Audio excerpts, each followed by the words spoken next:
তোমার channel romance kitchen. আজ তোমাদের সাথে আমি শেয়ার করতে চলে এলাম তেলাপিয়া মাছের ভুনা। তো চলো আমার সাথে থাকো, সম্পূর্ণ রেসিপিটা দেখতে থাকো।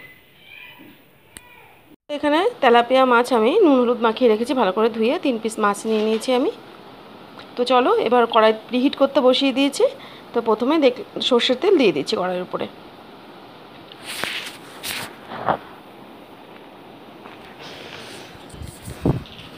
তো তেলটা খানিকক্ষণ গরম হোক, অপেক্ষা করছি একটু। তো দেখো তেলটা কিন্তু গরম হয়ে গেছে। এবার মাছের টুকরোগুলোকে আমি একে একে ভেজে নিচ্ছি।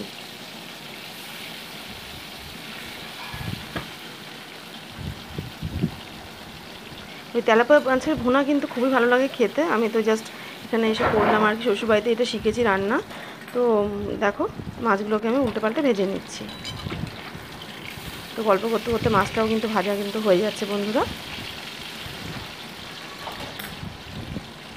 তো মাছটা ভাজা হয়ে গেছে, এবার আমি তুলে নিই মাছটা।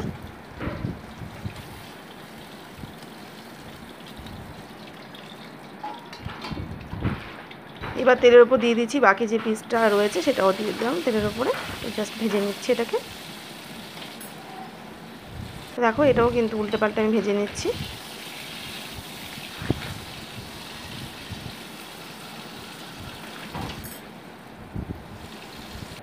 তো দেখো মাছটা ভাজা হয়ে গেছে, এটাও আমি তুলে নিচ্ছি এবার।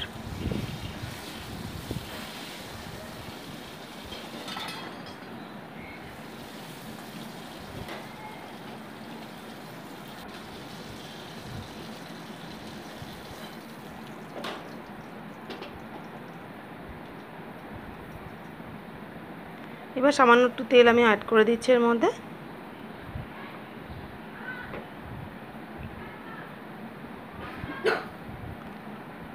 দিয়ে দিচ্ছি গোটা জিরে,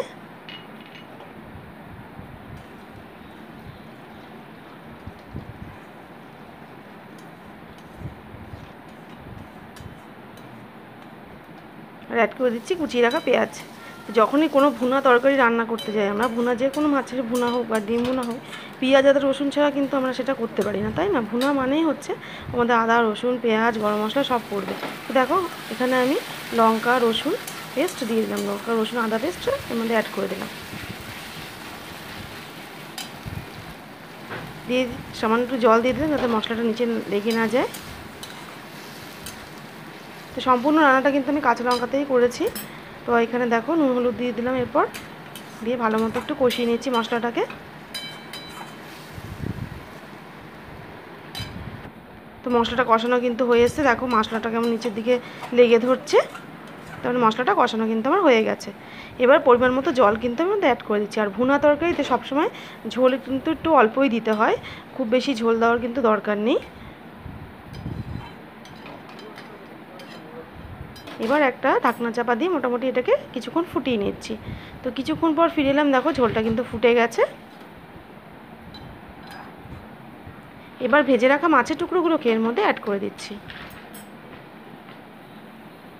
তেলাপিয়া মাছ তো অনেক রকমভাবেই খাওয়া যায়, পাতলা ঝোলও যেমন খাওয়া যায়, তেমনি কিন্তু সর্ষে বাটা দিয়ে করলেও ভালো লাগে। আবার এইভাবেও তোমরা ট্রাই করে দেখতে পারো, খুবই ভালো লাগে খেতে। লিড চাপাতে মোটামুটি 5 মিনিটস এটাকে ফুটিয়ে নিচ্ছি। তো 5 মিনিটস পর ফিরে এলাম, মাছটাও সেদ্ধ হয়ে গেছে ঝোলের সাথে ভালো মতন।